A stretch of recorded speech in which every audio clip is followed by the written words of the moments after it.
No blackboards, no whiteboards. I know Gilbert would sneer at the whiteboards because he was a chalk and quality slate kind of guy. I just want to make a few references to Gilbert's power as a human being, as a person, and about how he changed mathematics. There's no question about that. He changed lives.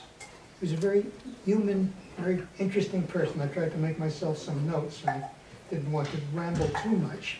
But just a few recollections. I met Gilbert on the phone first. I used to work at a place called the National Science Foundation.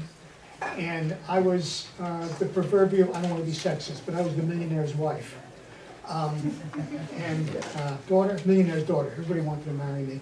And I had control over large quantities of money, and it was kind of fun and kind of nice.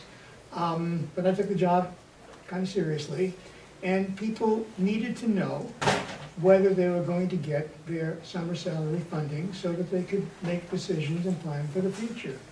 And this was back in 1970, and Gilbert had some decisions to make. And Gilbert, somebody talked about Gilbert's charm. Gilbert had enormous charm. It's hard to talk about him in the past tense. I keep thinking of him in the back. He just filled space.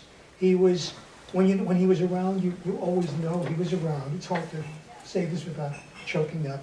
So many of us remember him well and remember loving him. And these recollections come up. He called and he worked me like an expert. Wanted to know when he would know about his grant. Nothing untoward. Never.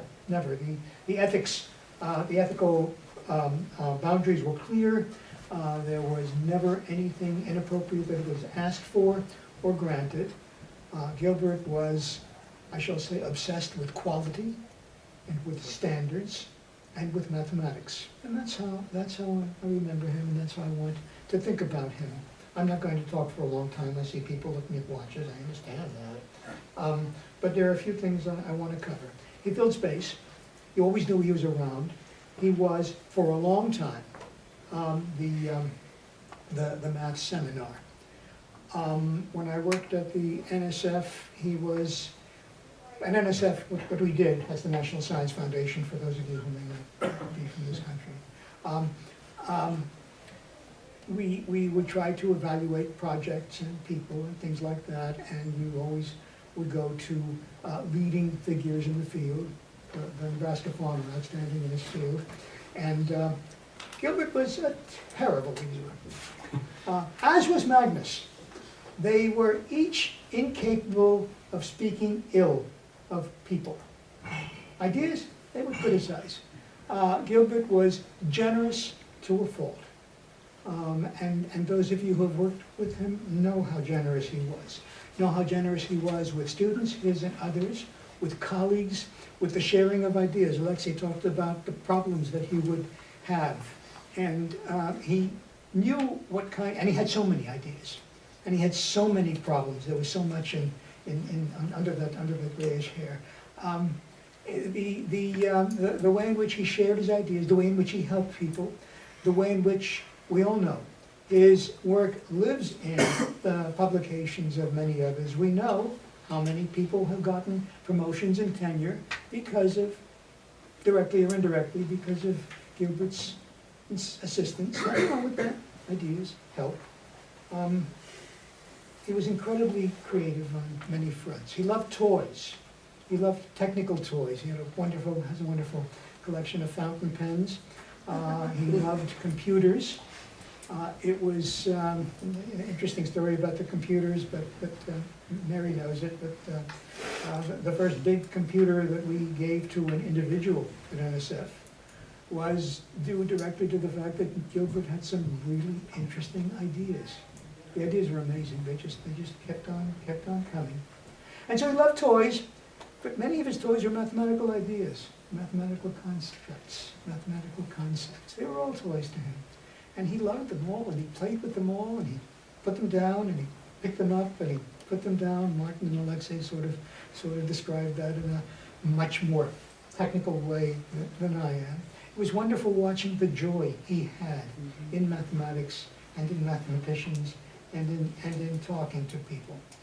The impact that he had on students, look how many people are here. It's just a Friday afternoon, and There are people all over the world on whom he has had impact. He would never end a sentence with a preposition. English, I heard him, and is Peter still here? Peter's gone back to New Jersey. I used to like listening to Peter and Gilbert talk in their Afrikaans patois, their funny dialects. He had very high standards for himself and for mathematics. He was incredibly generous to others. I owe personal debts to him. If not for him, I wouldn't be in New York. I'd be someplace else. I think I have nothing else to say. It's so hard, except, yeah, I will say this. It's so hard to be here and not expect him to be sitting in the corner with that wry grin. He never fell asleep in lectures. When we sat together, it was clear which of us would fall asleep in the lecture. It wasn't Gilbert. It was always fun to watch the question that he would ask at the end. He always had a question. And it wasn't a question to say, look how smart I am. Or, I did this in 1973. He would have a question, and I think Alexei and Martin both hit this. The question was on point and it was going somewhere. He always understood stuff. And it was fun watching him share ideas. I worked fairly closely with him. And watching the different levels at which he shared ideas with different people, it was interesting. He always knew whom he was talking to, and he always knew whether he was understood and at what level. The problems that he assigned were problems that were appropriate to assign. A wise woman once told me that what you do with people is you deal with them where they are and not where you want them to be.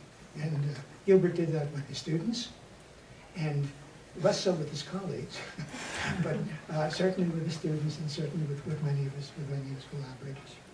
I think I have nothing else to say. I'm playing cleanup, which I wish I knew what the metaphor was for that. The appropriate metaphor in cricket was for that. He loved cricket. He always talked about cricket, and he made me feel really stupid because I didn't understand his joy in cricket. I'm sure there's joy in cricket.